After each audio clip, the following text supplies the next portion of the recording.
Gambia, and welcome to the special interview with the Deputy Mayor of Banjul, Mr. Omra Touray, who's also happened to be the Councillor of Banjul North, Crab Island Ward, and the Deputy Mayor. He's been elected twice, Councillor and Deputy Mayor. Welcome to InterFace Gambia. Thank you, Mr. Jaiteh, for having me. All right. You in London as part of activities marking InterFace Gambia's award ceremonies. We're also doing some official functions here in London. And you collected an award on behalf of the Lord Mayor, Malik Olo. You came along with some Banjulians, as you say, Rohi Malik Lo, who is the mayor of Banjul. He's been awarded by InterFace Gambia for her achievement. And I'm sure you and other people from the council are part of that achievement. First of all, what's your reaction to that? Thank you very much, Mr. Jaiteh. As you said, I'm here to collect award for Rohi Malik Lo at the same time I come to another functions. As I said on the very occasion the award day is a very important program for us at the council to come and attend to receive this award on behalf of the Rohi Malik Lo, the mayor of Banjul, because we are seeing that people, especially people at the international, at the diaspora, are complimenting our efforts. As you said, it's a teamwork. Although Rohi Malik Lo is the leader, is the mayor, but at the same time, it's a teamwork. As always, Rohi Malik is always emphasized that me alone, I cannot do nothing. But as a team, we can go far. And we are very happy to receive it on behalf of her, to go to Banjul again. I mean, to make sure, to do more, to have more awards. Yeah. And part of the citation that InterFace Gambia cited when the award was given was that Banjul City Council has had very good progress in terms of developing Banjul. Before 2016, structures were not functioning very well at the BCC, and there were some points that have been listed up to about 11 or 12 points that the Banjul City Council have been embarking upon, ensuring that the Banjul becomes the city that Banjulians want. If we may go through some of those points, maybe point by point might not be fair, but some of the things that you think are the main highlights of the things that Banjul City Council are actually doing to improve conditions in Banjul. What are those? Thank you.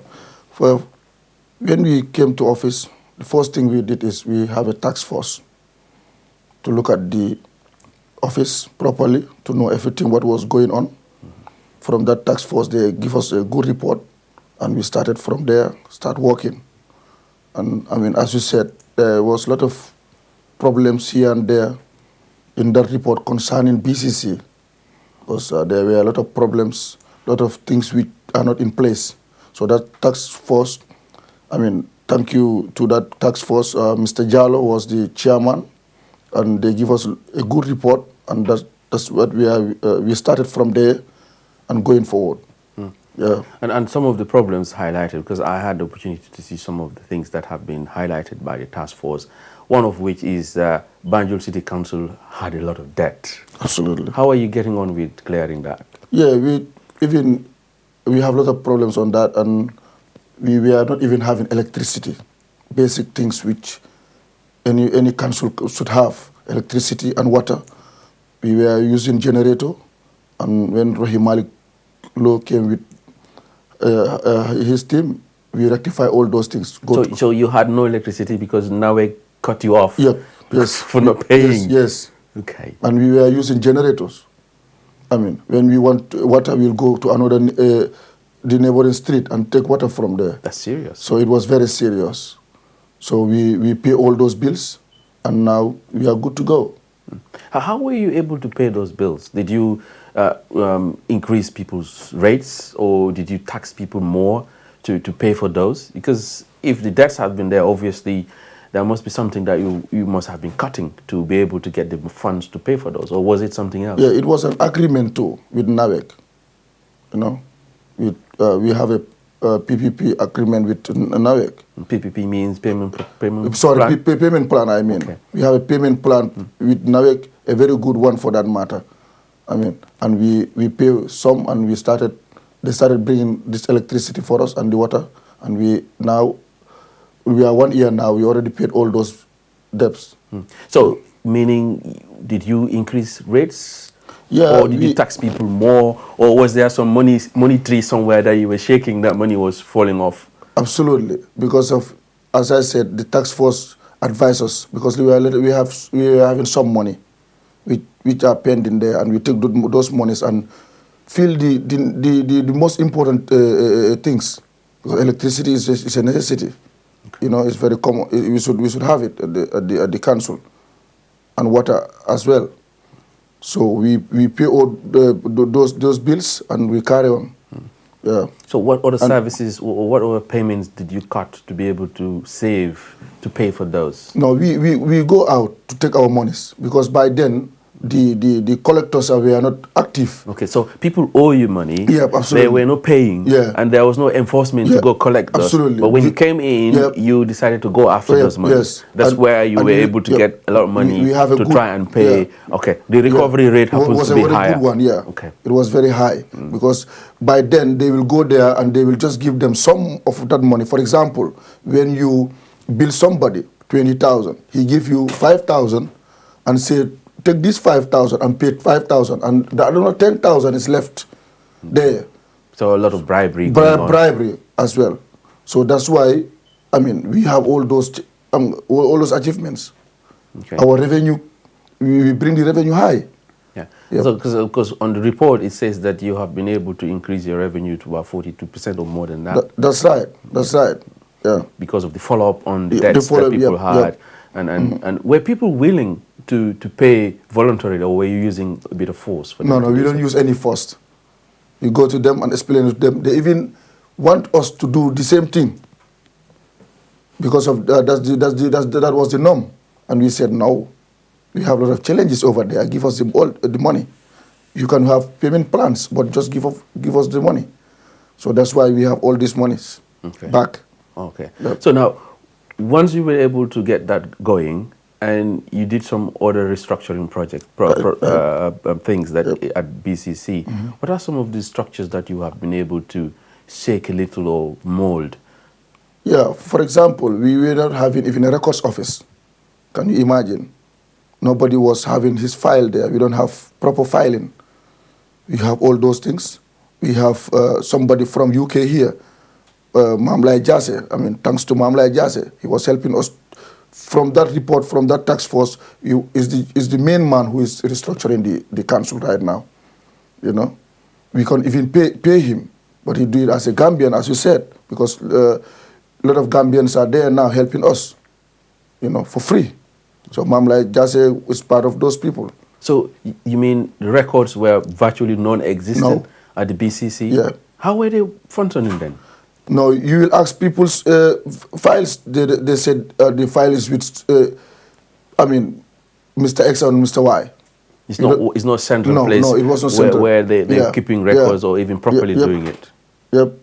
You know, it was another thing, definitely. It's not just like a well-structured place as a council.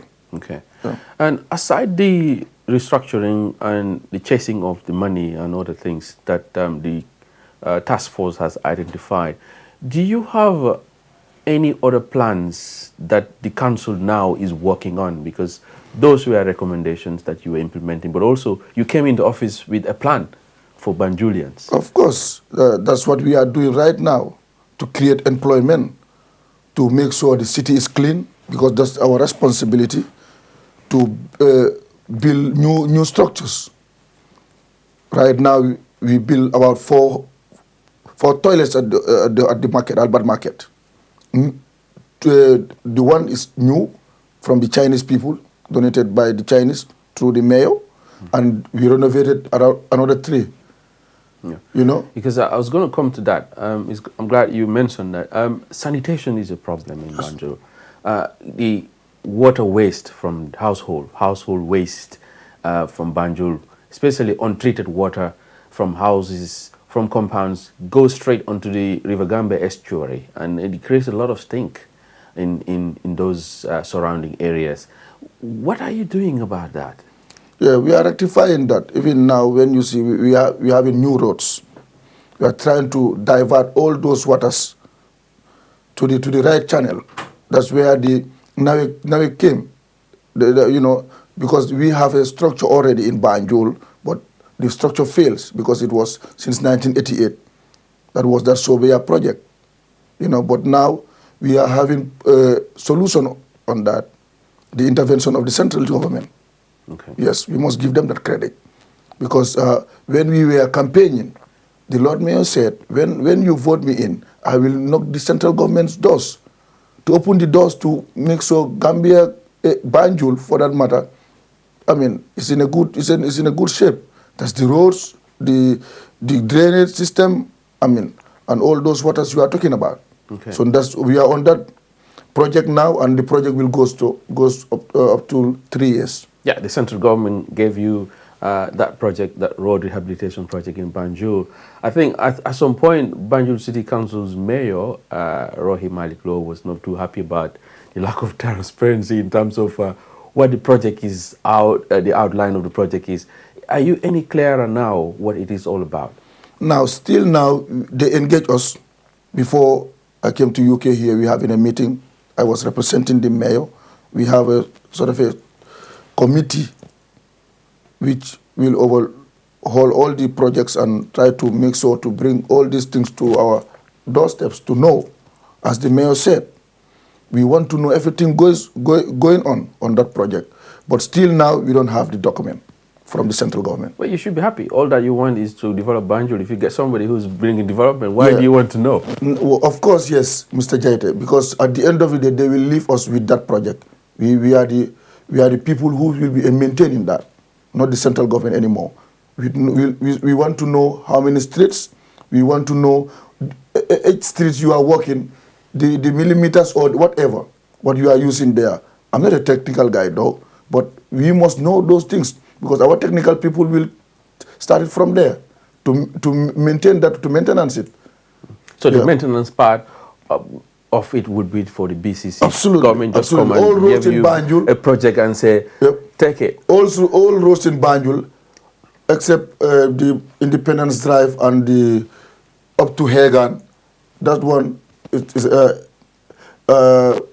National Road Authority are responsible. But apart from that, that road I mentioned is Banjul City Council who is responsible. Mm-hmm. And they are working all those roads. Now, we are seeing, but we don't know a lot of things about it. Okay. What would you like to know? As I said, we want to know the way they are working it and how many streets, you know. The little details, yeah, the details about the project that you can inherit at some point. Okay. Yeah, they just tell you the project will end 3 years' time. But 3 years' time when? Which month? What is involved in that project? We want to know. I think that's why we are in this new Gambia now. Okay. Transparency. So what's been the response as far as that is concerned in central government not being too transparent about the road project? What are Banjulians saying in the streets of Banjul? They must be happy about it.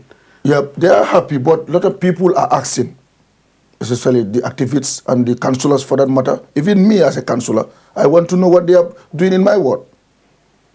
Because I see they try to move a lot of things in James Senegal, my ward. Let's have a break. Yep. And you reminded that you're watching InterFace Gambia TV, and we with the Deputy Mayor of Banjul. InterFace TV. With us, the Gambia chikau chikanam rek.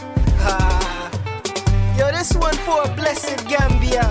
The more we work together, the more we celebrate, the more we come together, the more we celebrate.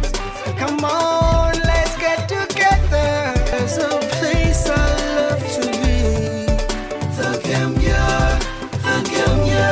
Fun and so right by the beach. The Gambia,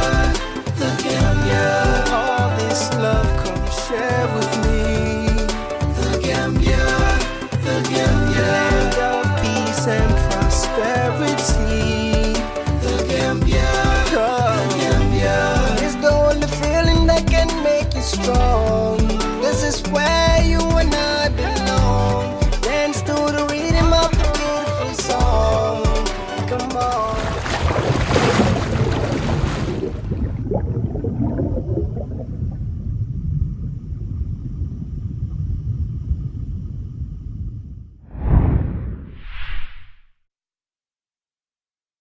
No, but I should know what are they doing there. Is it a concrete or these interlocking blocks or whatever? I mean, I want to know because my people are asking me when and how and why. Okay. Yeah. We talked about the water and household waste coming from the houses going into the estuary. Now, the Gambia Environmental Plan and the projects that have been adopted by government to ensure that Gambia complies with environment and world environment issues is that waste is not pumped into the rivers. And we see Banjul doesn't have a water treatment plant. And basically most of the waste, even if the roads are done, the sewage system is all intact, it's all going to be flushed into the River Gambia. Yeah, that's the system we have there. That one is NAWEC is responsible for that one. And I think central government should look at that one to help NAWEC, especially NAWEC in Banjul. They are not equipped. We have our own tanks given to NAWEC in Banjul. And we are paying, our people are paying that fee. It's in that bill. All the time when you bring that bill, you will see that sewage is there included. So for us at the council, we are not seeing NAWEC's input too much, especially the water side. That's the sewage side. Have you engaged them? Of course, a lot of times. What's been their response? Yeah, they don't have equipment. I mean. Yeah, but if people are paying for that service and it's not provided. We challenge them a lot of times. They are even saying, I mean, it's not enough what we are paying for those services. You know, and as you said, it's going to the rivers, and those rivers. That's where we have our fish. It's that Bond Road area. You know, we having that problem, and it's not our responsibility as a council. Have you engaged the Ministry of Environment? Because I know Mr. Diba and his team are environmentalists who will really jump on things like that and do something about it. Yeah, we are working with them because, I mean, for Honorable Diba, he's doing a lot of good things in Banjul, especially at the She. I mean, we are having 3 plants with him. But for this one, we engage him. He knows it. Yeah. Yeah. Because I know years back there's been some beach reclaiming project in Banjul because it's an island and it's been encroached upon by waves, tidal waves, and the island has been depleting. But at some point, funding has been sought, and you know, there's been some reclaiming of the seaside in Banjul, which is good. And then some of the environmental projects in tea planting has happened in Banjul. Any other environmental projects in Banjul in improving the general outlook as far as Banjul is concerned? Yeah, that's what we are on now. I mean, because the roads are coming, we want to have a lot of trees in Banjul because we want to go green now. The whole world is going green because of Banjul is a lot of pollution there, and we need these trees. All those things are part of this mayor's agenda. And we've seen that you supplied households with bins, trash bins, or we call it rubbish bins, the English people will call it. Yeah. But trash bins in Banjul, almost every compound now has a trash bin. Yeah, as I always said, because it was a promise from the mayor, Rahim Malik Law, that when I'm elected, I will do this and do that. And those bins are part of it. We bring 3,000 bins in Banjul to give it to the all households, even the offices, we are giving them. You know, from there, we'll bring the vehicles who will be collecting it twice in a week. Twice a week? Yeah, twice a week. We are doing that. Weekdays? Is it a Monday, Friday? No, it's depend because of the zones. We have 3 zones in Banjul, North, South, and Central. Okay. Yep. So each zone has a different day? Yeah, different day to collect. Okay. Yeah, and we have a good team for You that. have terms attached to that? Because I read on one of the terms that if your bin is spoiled because you put charcoal or you put some fire hot ash in it and you have to pay for it. Yeah. It's about $3,000, $4,000 is something, or $4,500. Yeah, $4,500. Okay. Yeah, because it's free. It's free for everybody. So you have to look after it. If you don't look after it, Yeah, you should take responsibility on that. Okay. Yep. All right. Let's talk about youths. Banjul has a young population. Even though most of the young people have left Banjul, they're in America, in Sweden, in England, and so. But still, there are younger ones in Banjul now. Any youth project that you have you got anyone? Absolutely. There are young ones there, just like me. You know, I'm part of that group. But we look at it, and we know that we must do something for this for the young people. That's why, when you know Banjul, you will know that we have youth center before. Yes. At Allen Street. There aren't any. Long time. There hasn't been any youth centers in Banjul for a long time. But with Rahilo's leadership, we have a big one for that matter. This one, $21 million project already in place, working at Tobacco Road, Kampoma, where the Kampoma Hospital was. Is it being built now? No, we are on it. Okay. And the project will go up to 8 months. Tell us a little bit about that project. What kind of things will you be putting in there for the young people to go and get themselves, you know, entertained or engaged in those Absolutely. facilities? It's a multi-purpose center. We'll have a lot of disciplines there, conference hall, town hall, whatever. A lot of things will be there in place. Internet, to, as you said, to engage the young ones. You know, because they need it, and we know that it's a priority. Because the young population, the youth are the majority in Banjul. Yeah, because I know they don't have anywhere to go. This is what I'm going to say. Because Banjul at the moment, if you want to have a good time, there isn't even a proper nightclub in Banjul. No, even a good restaurant where you can go and enjoy the day. Yeah. It's not in Banjul. But it's reviving now. Banjul is coming back because we already have football fields, and a lot of people, a lot of youths, they are in another disciplines. You know, we have these talent shows on a lot of things. The young ones want to do it. That's why we are building that multi-purpose youth center at Tobacco Road. Okay. Yes, and it's a huge money with gang works.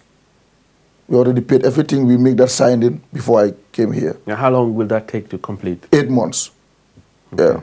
Yeah. And already over $21 million project. Okay. Yeah. And you mentioned they will have other things in there, including skill center. Yep. Internet access. Yep. Right, that sounds good. Now, street lights in Banjul. Yeah. You were not having any electricity in your offices before at BCC, and now you have electricity. NAWEC is supplying you that facility. How about the streets? Are they getting light? Yes, they are getting lights, but it's not enough. Because as I said, the councillors, they are the one who usually come for meetings to complain for their wards. And some areas, even my side, some areas they don't have electric pole. The pole is there, but there's no bulb. So that's what we want now, to bring solar system. As I said, we should go to green now. I mean, we are going for that, and we already have that project coming, but we don't sign with NAWEC yet, and they are not our partners. Because that's what, that's even, you don't ask me for that, but that's my second meeting here. You know, when I came here, I come for this award. And the second one was this waste management project I came for. Okay. Yeah, it's very premature to reveal it here. But it would be nice. Mr. Touray, yes, you're in London. You have met quite a number of people trying to get some goods to Banjul, I mean good things to Banjul in terms of environment, in terms of projects. What would you tell us about your meetings? How fruitful has they been? Yeah, I have a meeting with a company called RNE, Energy Company, because they've been in the Gambia twice. This is the third meeting. That's why I'm here. I mean, they went to the 3 municipalities, that's Banjul, KMC, and Birkama, because they want to bring a plan, a recycling plan for that matter. We will take this waste, make it energy for the Gambian people. So that's why we are here, representing always the mayor, deputizing her. So that's what I'm doing here. And as I said, it's very premature to tell you a lot of things about it, but we are on it. And we are very far towards that project with that company. Okay. Yeah. Now, Albert Market, every year expansion is needed. Every year people go to the Albert Market and want things improve. Because it's almost the oldest market you can think of in Banjul, or in the Gambia for that matter. What new things can we see happen in Albert Market in the next, say, 12 months? Yeah, we are doing a lot of restructuring in the market because the market we are trying to have a separate management to at the market, because as I said, we are not having good toilets, and you cannot be having market and you don't have good toilets. We make all those toilets already. Now we'll try to bring the proper tables for the people working there to put their fish and other vegetables there. And when you say proper table, what do you mean? Because they don't have anywhere to put their things, So, the things they are selling. Okay, so they bring their own to leave in the market. Yep. And then when things go wrong, they just leave it there. Yep. And even the safety part of it. Anywhere you go, you see napkins all over the market. I mean, and we have advice from the fire service, and they said it's not safe, because you remember the market was having a lot of problems about that long time. Yeah, and it was a big loss, and we are trying to avoid all those things. Yeah, because I can recall in the 80s, of course in the 90s and some early 2000s, market fires. Every Korite or every Tobaski, it happens. And because tailors will stay overnight, and because of some will attribute it to some DIY, some dodgy wirings that they will do in the market. And you're working towards making that as now, thing the market didn't have any abattoir where they slaughter the animals.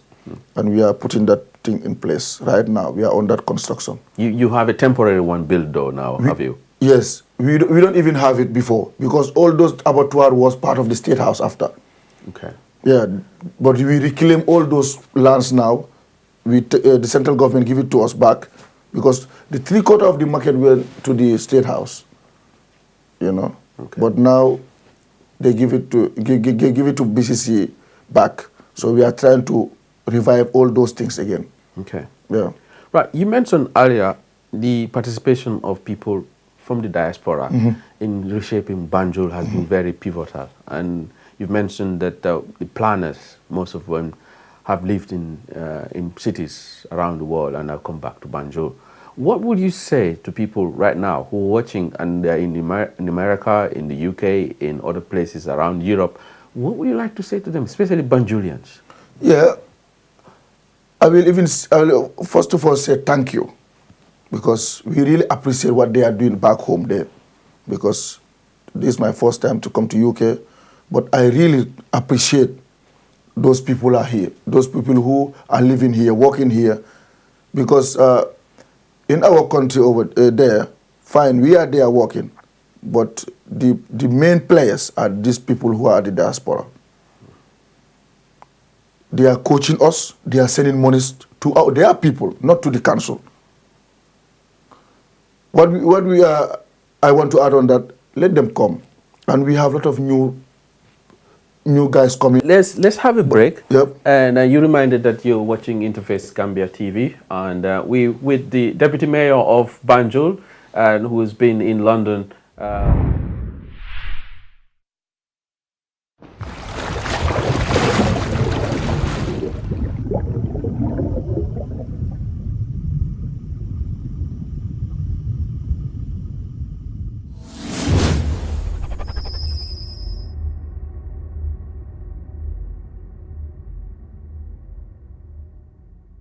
InterFace TV with us the Gambia ci kaw ci kanam rek. Yo, this one for a blessed Gambia. The more we work together, the more we celebrate. The more we come together, the more we celebrate.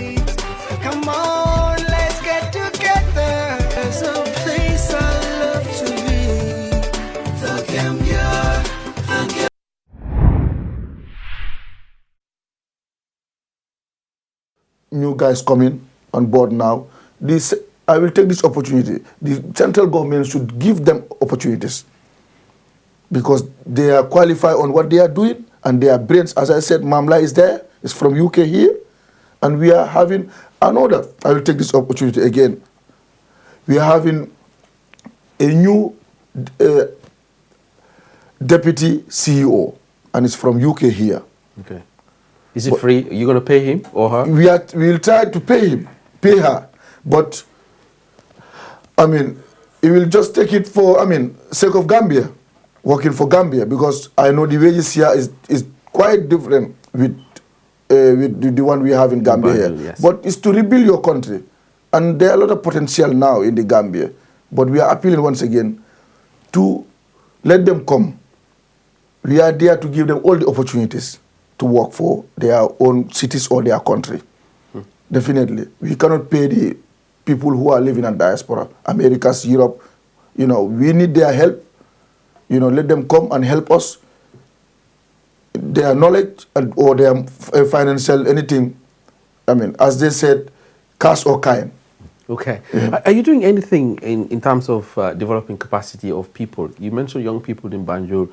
In terms of training, in terms of education, are you having a project, if I can call it that way, or it's kind of a scheme to help younger people get educated and get trained?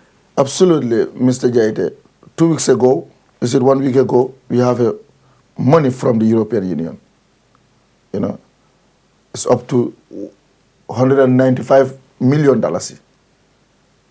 And youth empowerment is part of it. We'll revive that Caribbean school again. Make sure, people will go there to have skills. And we are doing that already. And at the same time, it's that the same Mamla who make all those monies to come to the Gambia.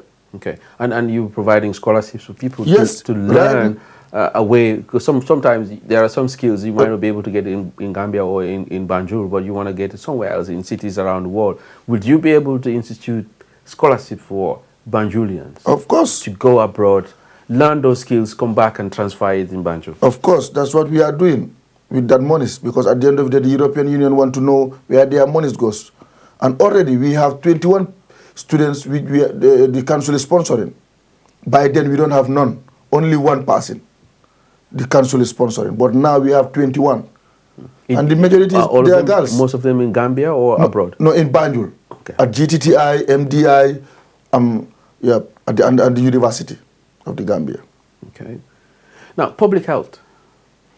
Yeah, public health is a challenge. But we are on it, because by then, when we are very young, we have this board of health. They call it board of health, but board of health. These people wear khakis. Banjul people know what I'm talking about. We challenge them. We go to them and try to have a good rapport with them, good MOU, because the way we are doing things now is not matter of they should know better or they should come to us now. All the time the mayor is going outside to meet people, and people who are concerned for that matter, and me too. Because the city needs help. Okay. We have a lot of challenges, but we are trying to engage those people to make sure to try to rectify all those things. Yeah, because it's a very important public thing. health is important, and educating people about the need to keep the environment clean. The need to be able to maintain their facilities is all part of public health. It's not only going to arrest people or going to fine people for not doing what they're supposed to do as model citizens, but educating people about their role as citizens. What's your advocacy program like at BCC? Yeah, we have a team, a media team who is doing that. I'm in a studio which InterFace Gambia. I cannot name those their names anyway, but they are part of us now. They are working with us. They are making a lot of clips, send it to people on WhatsApp and all those social medias, and talking to people. And we are putting a lot of sensitization towards that, because as you said, people should take responsibility. But for us now, the Banjul we have before and now it's a little bit different. We have a lot of political interference before, and there are a lot of Banjulians who are not in Banjul anymore. The ownership comes there. Those days, our mothers, our dads used to take their responsibilities, but now, no. But we are trying to, anybody living there, because normally cities, there are a lot of people living there, different nationalities. But we'll try to enlighten them, to tell them that this is your area, this is your place. Where you live is your place. Okay. Because a lot of people come from the Combos, Serekunda, Bakote, Kololi, Brusubi, to work in Banjul. 4 o'clock, 4:30, Banjul is almost a ghost town. Everybody's gone back to the Combos. That's right. That's right. And yeah, I mean, residential facilities. I know the city is not expanding in size, but the population is also expanding, not proportionately, but higher than what the land can provide. Do you have any plans to try and build housing facilities for people? Yeah, that's the package we have for the diaspora people, because we cannot pay them. You cannot give them anything. But we have this scheme, this housing scheme, which we want to organize and give it to the people who are from the diaspora to come back to Banjul. Because people, where will you have the land to build? No, we will reclaim. Where about? No. Banjul have a lot of land. Are you going to, have some concrete over some of the mangrove swamp areas, or you're just going to reclaim the land around the back of Gambia High School? Banjul was around from the market to Banjul Central. Yeah, that's it. Tabacoro is a reclaimed land from my street. Yeah. I was not born though, but around the 70s they reclaimed Gem Senegal up to Tabacoro. And still now we can reclaim those lands there at the turn, and we want to have a new city before the Denton Bridge. Okay. Yeah. And then you'll be building houses there. Absolutely. And mostly offering it to diaspora people to go and live around those areas. Yeah, they are the first people which they want to attract more. Okay. Because they are the people who can pay. When will that start? Soon. How soon?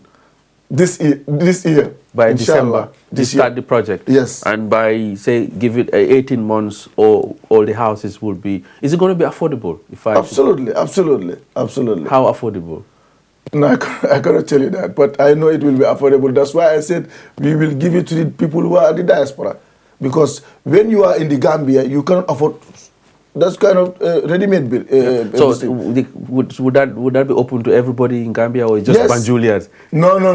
All Gambians, but those who can afford, especially Banjulians. But okay, all Gambians. But if you are from Banjul, you have a priority. Yes, priority. Yeah. Okay, I'm glad I was born in Banjul. Actually, Thank you. Now I can give you my space. That's wonderful. You reminded that you're still watching InterFace Gambia TV, and we're still having a chat with the Deputy Mayor of Banjul City Council, Mr. Omar Touray, who's here in London, and he's been in London to collect an award on behalf of the Mayor of Banjul, Rohit Malik Law, but also has had some meetings with R&E, an environmental company in the UK here, trying to get some projects down to Banjul in improving the environmental and other projects that they're embarking upon in Banjul.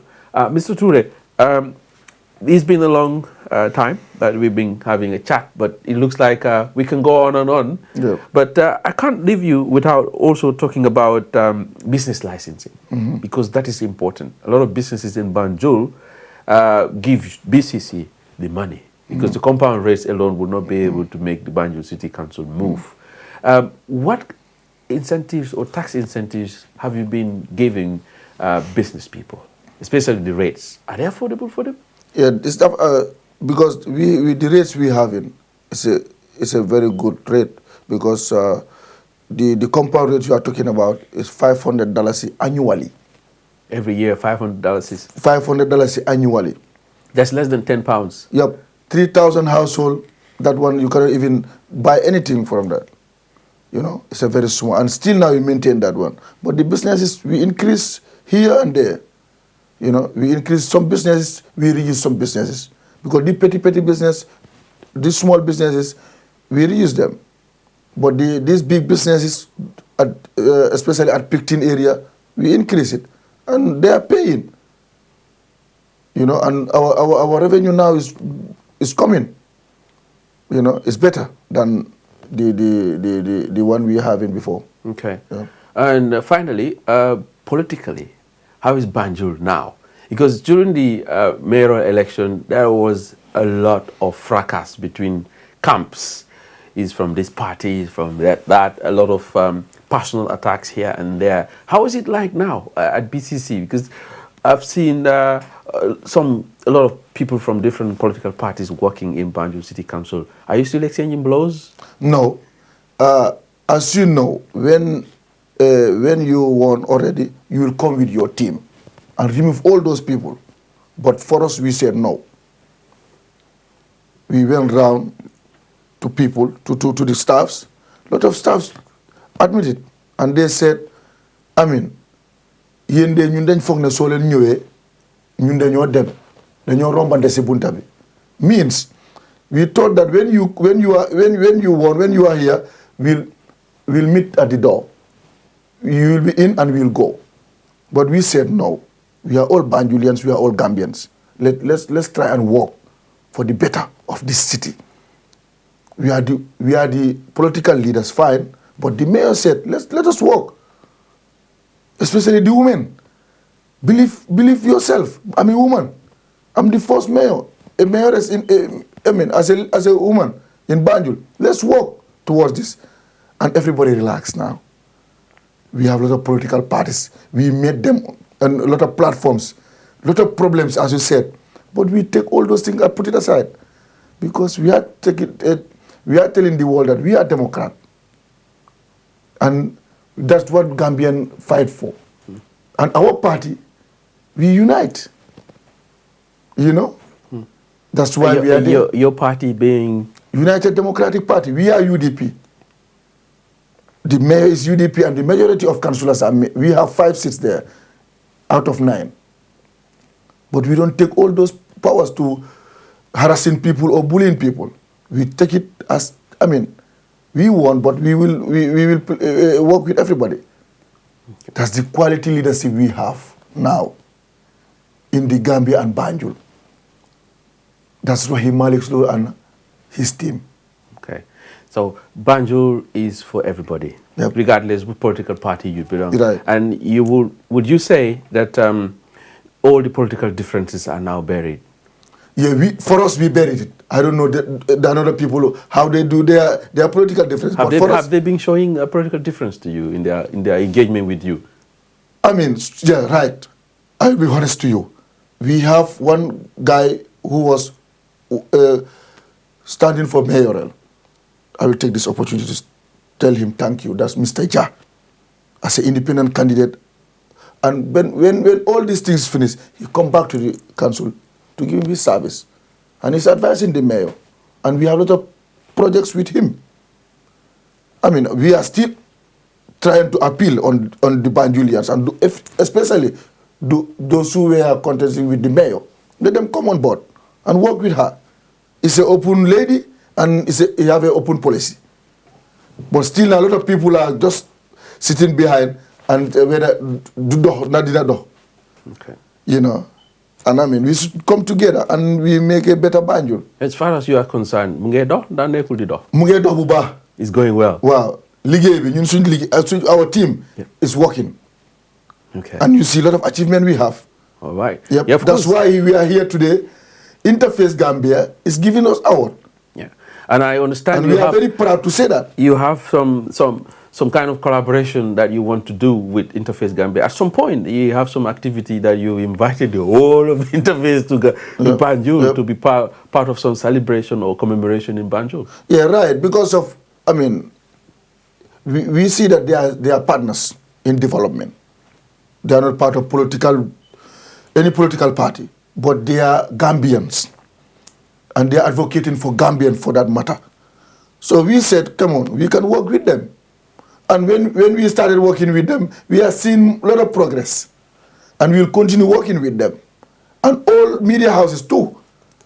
Because we cannot go without the media.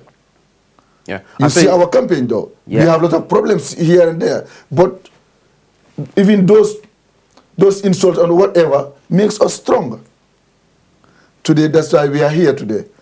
And we must go up to the highest level, inshallah, with this team, with Rahim Malik's Low's team. Because as he's always said, man dama bañ gàcce, man jigéen la. You know? So he will try the level best to make sure we bring transparency. First, it's very important, transparency. Because they must account us when we are out of office. It's today us, next previous elections, it can be another people. And we have mandate. We have 4 years, after 4 years, maybe another 2 terms, you are off. Somebody will come and they will say, I mean, what Rahim Malik Law was doing. Yeah, already you're thinking about another 2 terms. Of course, no, as a politician and as people who are, I've just mentioned it. No, I like politicians who are ambitious and who are also honest about their ambition. Right now, on first term, a lot of people are appreciating. What about when we have second term? You want more? Do you want more terms? That one left with the people. But do you? You are also a people. When the people need us, the majority of the people, the local people for that matter, as the mayor said, those who are at the hood, I mean, they don't have even nothing to eat. We are there for those people, especially. Would you like to be given the mandate again? Of course, we want to do we want to leave a big legacy in Banjul, a standard, because due respect to all those mayors who were there before, but BCC was not having standard. Okay. You know, all right. We need another level. Do you ever host any mayor a deputy mayor in UK here before? Not as far as I know. This is the first time. First time we're having a deputy mayor on our pink sofas. Yes. So for me, we are not selfish. We want a lot of deputy mayors sitting here from Banjul and KMC and another regions. To you to know, we are not here for holidays. We are here to tell the people, especially people at the diaspora, what we are doing and what we want to do and what we want from them. Okay. Because they must help us. Without them, we will not go. It's the diaspora people at the media talking. They are the people who are sending monies to their families. Because the council cannot give feast money to everybody. We only have basic things to do. Collect their rubbish and whatever. Yeah, because diaspora will sponsor the families and the families pay their tax and their rates from those monies that are being remitted to them. Absolutely. From and abroad. we are appealing to you again. Call your people. Do you have areas with BCC? Yeah, we have it. Okay, I will pay it. Now you are advertising on our show. Anyway, I will pay when I'm done. I will pay. Or you send the bill to BCC. We will. Yeah. We will. But anyway, any message you want to send out to the people of Banjul and of course those who are in the diaspora? Yeah, what I want to say is a big thank you to diaspora people because they make the changes. That's the hard fact of it. The changes we have in the Gambia. We are the people who voted. And I know people who are from the diaspora going to Gambia to vote. I know a lot of people from and they have a lot of chapters here, a lot of people here who are contributing a lot of money from my family to everybody's family. The 99% of Gambians, their monies are from the diaspora. And let them continue that. Let them continue that and make sure Gambia and Banjul is the mama land. You know, we must go back. I mean, and again, I'm telling the people down there, any pound they send it to you, or any dollar, or any currency from diaspora, appreciate it. Knows that they are taking it from a fire. A very hot fire for that matter. Because the weather or whatever, people don't have time here. They don't have life. I mean, so let them appreciate and let that work to give these diaspora people appetite to come home to help us. Because when always the diaspora people complain that at home there people are lazy. And that's the hard fact. People are lazy down there, starting from me. we should work more because we have a lot of problems. When you have a lot of problems, you work harder. So that's where we'll meet at the border, at the bridge, diaspora and people in Africa and Gambia. And we can be like this and work to better Gambia, better Banjul, better Africa for that matter. All right. Councillor and Deputy Mayor of BCC, Omra Touray, InterFace Gambia will certainly come to Banjul and go to some of your projects and highlight. Seeing is believing. Yes, and you will see we like to verify some of the things that we will tell our people. And we come down to Banjul. I will give you all the projects. And when you are coming, don't even contact us. Go and see it for yourself first. Certainly. Yeah, go and see what we already give it to you, our achievements. And you go, you will know that Rahim Mariglo and are doing what they should do. It's not 100% yet though, but we are trying, at least now, we are around 25%. Your invitation is welcome, and we accept it. Thank you very much. Live on air. Thank you very much. We will go down to Banjul and certainly highlight some of these projects that the Banjul City Council is doing. And it's been a wonderful time having the Deputy Mayor of Banjul City Council, Omra Touray, in our studio. And of course, we say congratulations to the Mayor, Rohi Malik Low, for the achievement. And we hope to see many more mayors and heads of councils in the Gambia on our sofa here in London. And we say thank you so much for being there, and I hope you enjoy the program.